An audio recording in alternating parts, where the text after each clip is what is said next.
സാമൂഹ്യ നിരീക്ഷകനും പൊതുപ്രവർത്തനവുമായ ശ്രീ രാഹുൽ ഈശ്വർ ഇപ്പോൾ നമ്മളോടൊപ്പം ചേരുന്നുണ്ട്. ശ്രീ രാഹുൽ ഈശ്വർ, അങ്ങേ കേൾക്കാം എന്ന് ഞാൻ പ്രതീക്ഷിക്കുന്നു. മെൻസ് കമ്മീഷൻ വേണമെന്ന ആവശ്യം ശക്തമായ രീതിയിൽ മുന്നോട്ട് വെച്ച ഒരു വ്യക്തിയാണ് അങ്ങ്. ആ സമയത്ത് തന്നെ പലപ്പോഴും പരിഹാസങ്ങൾ അങ്ങ് കേൾക്കേണ്ടി വന്നു. എന്താണ് ഇദ്ദേഹം ഈ പറയുന്നത് എന്ന് പല കോണുകളിൽ നിന്ന് കേൾക്കേണ്ടി വന്നു. മെൻസ് കമ്മീഷന്റെ ആവശ്യകത ഉറപ്പിക്കുന്ന ഒരു സംഭവങ്ങൾ തന്നെയാണോ നമ്മുടെ സമൂഹത്തിൽ ഇപ്പോൾ നടക്കുന്നത്? എന്താണ് മെൻസ് കമ്മീഷൻ വേണമെന്ന് അങ്ങ് ശക്തമായി ആവശ്യപ്പെടുന്നത്? രണ്ട് കാര്യങ്ങളാണ് ഇതിൽ നമ്മൾ ശ്രദ്ധിക്കേണ്ടത്. തീർച്ചയായും ദീപക് ആത്മഹത്യ ചെയ്തു. ഇത് ഏതൊരു പുരുഷനും ഏതൊരു മനുഷ്യനും സംഭവിക്കാം. ദീപകിന്റെ ബർത്ത്ഡേ ആയിരുന്നു ജനുവരി 17. ആ ദിവസമാണ് അവന് ഈ അനീതി നേരിടേണ്ടി വന്നത്. ശരിക്കും ഞാനത് ശ്രദ്ധിച്ചില്ല. എൻ്റെ ഒരു സുഹൃത്ത് ഉണ്ട്, അദ്ദേഹം സൈക്കോളജിസ്റ്റ് കൂടെയാണ്, ശ്രീ രാഹുൽ ചെയ്യുന്ന. അദ്ദേഹം പറഞ്ഞപ്പോഴാണ് ഞാൻ ശ്രദ്ധിച്ചത്. ആ ബർത്ത്ഡേയുടെ ദിവസം അവൻ ഈ അനീതി നേരിടേണ്ടി വന്നു. അടുത്ത ദിവസം അവൻ്റെ ചരമദിനവുമായി. ആ വീട്ടിൽ വേറെ ആരും ഇല്ല. അവരുടെ അച്ഛനും അമ്മയ്ക്കും വേറൊരു മോനില്ല. ആർക്ക് വേണമെങ്കിലും ഇത് സംഭവിച്ചൂടെ? ഷെക്കിന ന്യൂസിനടക്കം ഇത് എടുത്തതിന് വളരെയധികം നന്ദി പറയുന്നു. നമ്മുടെ മുഖ്യധാരാ മാധ്യമങ്ങൾ പലപ്പോഴും ഇത് എടുക്കാറുമില്ല. ഇപ്പോഴും അതിന്റെ വൈരുദ്ധ്യം, ആ പെൺകുട്ടിയെ പലപ്പോഴും ചില ആൾക്കാർ അതിജീവിത എന്ന് വിളിക്കുകയാണ്, അല്ലെങ്കിൽ പലപ്പോഴും മുഖം മറച്ചു മാത്രമേ നിയമം കൊടുക്കാൻ നമ്മളെ അനുശാസിക്കുന്നുള്ളൂ. അങ്ങനെ തന്നെ വേണ്ടതാണ്. അതുകൊണ്ടാണ് ആ പെൺകുട്ടിയുടെ പേര് ഞാനും പറയാത്തത്. യഥാർത്ഥത്തിൽ നമ്മുടെ സമൂഹത്തെ കാർന്നു തിന്നുന്ന ഒരു ക്യാൻസറാണ് ഈ വ്യാജ പരാതികൾ. ഒരുപക്ഷെ മാധ്യമങ്ങളുടെ ശ്രദ്ധയിലെത്തിയ ആദ്യ പരാതിയായിരിക്കും. ഞാനൊരു 2 മാസം മുമ്പ് തിരുവനന്തപുരത്ത് സുനീർ എന്ന് പറഞ്ഞൊരു പയ്യന്റെ കാര്യത്തിൽ ഇടപെട്ടിരുന്നു. അവൻ ഭാര്യയുടെ വ്യാജ പരാതിയിലാണ് ആത്മഹത്യ ചെയ്തത്. ഇതേപോലെ ഞങ്ങൾ ആത്മഹത്യ ചെയ്യുമെന്നല്ല, ചെയ്തു. DGP അടക്കമുള്ളവരെ പോയി കണ്ടു, നമ്മൾ പരാതി കൊടുത്തു. അന്വേഷണമൊക്കെ ഇഴഞ്ഞു നീങ്ങുകയാണ്. അപ്പൊ ഇവിടെയാണ് നമുക്ക് 2 കാര്യങ്ങൾ വേണ്ടത്. ഒന്ന്, വനിതാ കമ്മീഷന്റെ മാതൃകയിൽ ഒരു പുരുഷ കമ്മീഷൻ.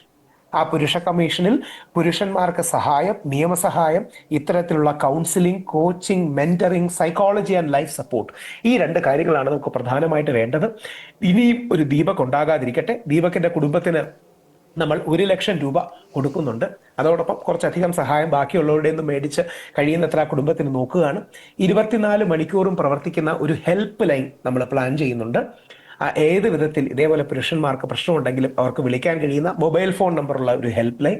ഇത്തരം കാര്യങ്ങളുമായിട്ട് മുമ്പോട്ട് പോകാൻ വേണ്ടിയാണ് നമ്മൾ തീരുമാനിച്ചിരിക്കുന്നത്. തീർച്ചയായും അതിജീവിത എന്ന് നമ്മൾ പറയുമ്പോൾ ഇപ്പോൾ പറഞ്ഞെടുത്ത് ശ്രീ രാഹുൽ പറഞ്ഞെടുത്ത് ഞാൻ തുടങ്ങിയാണ്. അതിജീവിത എന്ന് പറയുന്നിടത്ത് തന്നെ അതിജീവിതൻ എന്ന് പറയുന്ന ഒരു പ്രയോഗവും ഇപ്പോൾ ഈ കുറച്ച് നാളുകളായിട്ട് നമ്മുടെ അന്തരീക്ഷത്തിൽ വ്യാപിച്ചുകൊണ്ടിരിക്കുകയാണ് എന്ന് അങ്ങേക്ക് തോന്നുന്നുണ്ടോ?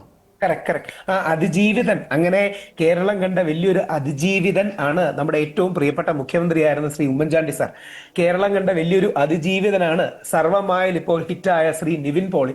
അങ്ങനെ ഒരു അതിജീവിതനാണ് ശ്രീ ദിലീപ്. അങ്ങനെ ഒരു അതിജീവിതനാണ് എൽദോസ് കുന്നപ്പള്ളി. അങ്ങനെ ഒരു അതിജീവിതനാണ് ശ്രീ സിദ്ദിഖ്, ഒമറുലു. എല്ലാവരും, ഇവരുടെ എല്ലാം കോടതിയുടെ കേസ് വിധിന്യായം വന്നതിന് ശേഷമാണ് ഞാൻ പറയുന്നത്. അതായത് ഇപ്പോൾ ഇവർ വ്യാജ പരാതികളെ അതിജീവിച്ച് നിൽക്കുന്നവരാണ്. ഈ വ്യാജ പരാതി നമ്മുടെ കുടുംബത്തിന് നേരിടാം. നമ്മുടെ മകൻ, നമ്മുടെ അച്ഛൻ, നമ്മുടെ സഹോദരൻ ജയിലിൽ നിന്ന് ഒരു വ്യാജ പരാതി അകലത്തിൽ മാത്രമാണ്. നമ്മുടെ അച്ഛൻ, നമ്മുടെ മകൻ, നമ്മുടെ സഹോദരൻ ജീവിതം ഇല്ലാതാകുന്നതിൽ നിന്ന് ഒരു വ്യാജ പരാതി അകലത്തിൽ മാത്രമാണ്. അവിടെയാണ് മാധ്യമങ്ങൾ ഈ വിഷയം ഏറ്റെടുക്കേണ്ടത്, അവയർനെസ് സൃഷ്ടിക്കേണ്ടത്. എല്ലാ സ്ത്രീകളും മോശക്കാരല്ല, എല്ലാ പുരുഷന്മാരും നല്ലവരുമല്ല. അതേപോലെ എല്ലാ പുരുഷന്മാരും മോശക്കാരല്ല, എല്ലാ സ്ത്രീകളും നല്ലവരുമല്ല. ശരി ആരോടൊപ്പമാണ്, സത്യം ആരോടൊപ്പമാണ്, നമ്മൾ അവരോടൊപ്പം നിൽക്കണം. ഈ പെൺകുട്ടിക്കെതിരെ ഇന്നലെ DGPക്കും മുഖ്യമന്ത്രിക്കും ഞാൻ പരാതി കൊടുത്തു. എത്രയും പെട്ടെന്ന് നിയമ നടപടികളിലേക്ക് കടക്കണം. ആത്മഹത്യാ പ്രേരണ അടക്കം, IT ആക്ട് അടക്കം ചുമത്തി ഈ പെൺകുട്ടിയെ അറസ്റ്റ് ചെയ്യണം, തക്കതായ ശിക്ഷയിലേക്ക് പോകണം. ഇത്തരം കാര്യങ്ങൾ വെച്ചാണ് നമ്മൾ പോലീസിന് പരാതി കൊടുത്തതും അതുമായിട്ട് അതിശക്തമായ രീതിയിൽ മുന്നോട്ട് പോകും. തീർച്ചയായിട്ടും ഈ സ്ത്രീ സുരക്ഷാ നിയമങ്ങൾ കർശനമാക്കിക്കൊള്ളുന്നുണ്ട്. ഇത് പലപ്പോഴും ദുർവ്യാഖ്യാനം ചെയ്യുകയും അല്ലെങ്കിൽ അത് തെറ്റായ രീതിയിൽ പുരുഷന്മാർക്ക് നേരെ തിരിഞ്ഞു വരുന്നുണ്ട് എന്ന് എനിക്ക് തോന്നുന്നുണ്ടോ? എങ്ങനെയാണ് അതിനെ വിലത്തുന്നത്? താങ്കൾ പറഞ്ഞാണ് അതിന്റെ ക്രക്സ് ഓഫ് ദി മാറ്റർ. സ്ത്രീ സുരക്ഷാ നിയമങ്ങൾ നല്ലതാണ്. സ്ത്രീകൾക്ക് നമ്മുടെ കോടതികളും ഭരണഘടനയും ഒക്കെ പരിചയമായി കൊടുത്തതാണ്.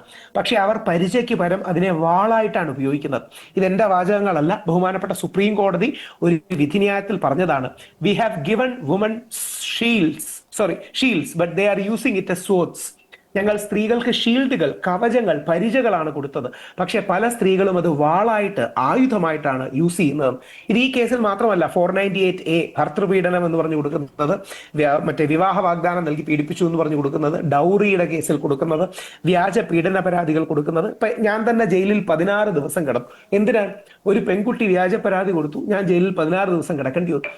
അപ്പോൾ ഒരുപാട് പേരെ അങ്ങനെ കള്ളക്കേസിൽ കുടുക്കിയിടാൻ എളുപ്പമാണ്.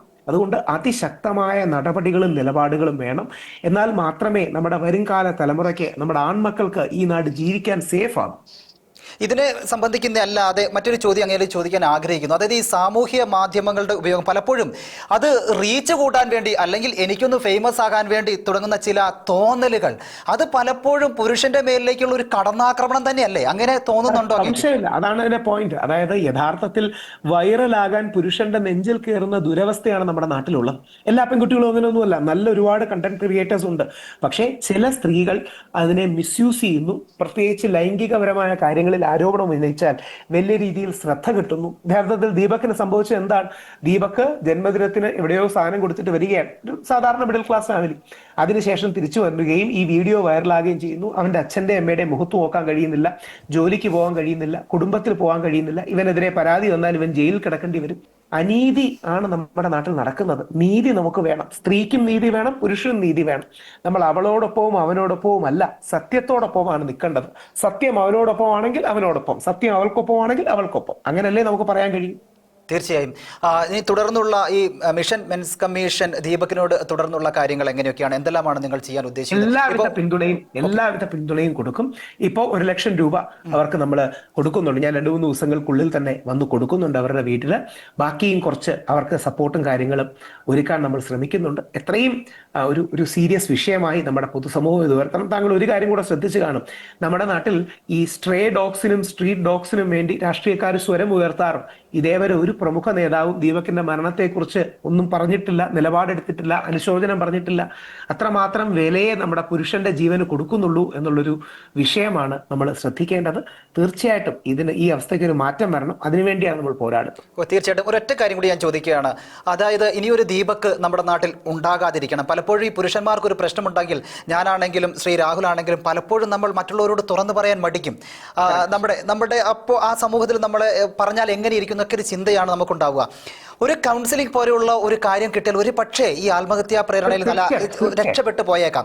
അതുകൊണ്ടാണ് നമ്മൾ പറയുന്നത്, നമ്മൾ കൗൺസിലിംഗ് എന്ന പേര് പോലും വിളിക്കുന്നില്ല. കാര്യം കൗൺസിലിംഗ് എന്ന് വിളിച്ച ചില ആൾക്കാർ ഇനിയും ഞങ്ങൾക്ക് മാനസിക പ്രശ്നമുണ്ടെന്ന് അഡ്മിറ്റ് ചെയ്യാൻ മടിയുള്ളതായിരിക്കും. നമ്മൾ 2 രീതിയിലാണ്, ലീഗൽ കോച്ചിങ്ങും ലൈഫ് കോച്ചിങ്ങും. അതായത് നിയമപരമായി അവർക്കൊരു കോച്ചിങ് അല്ലെങ്കിൽ മെന്ററിങ് അല്ലെങ്കിൽ support, life coaching, life support, ഈ രീതിയിലാണ് കൊടുക്കുന്നത്. അത് കഴിയുന്നത്ര ഫ്രീ ആയിട്ടും മറ്റുമാണ് കൊടുക്കാൻ നമ്മൾ തീരുമാനിച്ചിരിക്കുന്നത്. അതിന്റെ നടപടികളുമായി ഇമ്മീഡിയറ്റ്ലി മുമ്പോട്ട് പോകും. ഓക്കെ, എന്തായാലും തീർച്ചയായും ഇത്രയും സമയം ഞങ്ങൾക്ക് വേണ്ടി അങ്ങ് ചെലവഴിച്ചതിന് വളരെയേറെ നന്ദി. Okay, thank you.